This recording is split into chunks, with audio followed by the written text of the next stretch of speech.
ngày 24 tháng 1, chuyến bay chở cổ động viên sẽ khởi hành từ Hà Nội đi Dubai lúc 7 giờ 30 và từ Dubai trở về Hà Nội đầu giờ sáng hôm sau.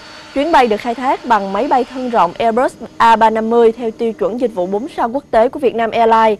Hành trình bay là khoảng 5.400 km từ Hà Nội cho đến Dubai, vận chuyển hơn 300 cổ động viên sang tiếp thêm động lực, sức mạnh thi đấu cho đội nhà. Người hâm mộ sẽ được sống trong những phút giây hạnh phúc dành trọn cho tình yêu bóng đá trên chuyên cơ đặc biệt của Vietnam Airlines. Trước đó, thì Vietnam Airlines, Masan và Viettravel cũng đã phối hợp bố trí chuyến bay đưa cổ động viên sang cổ vũ trận Việt Nam và Yemen hôm ngày 16 tháng 1.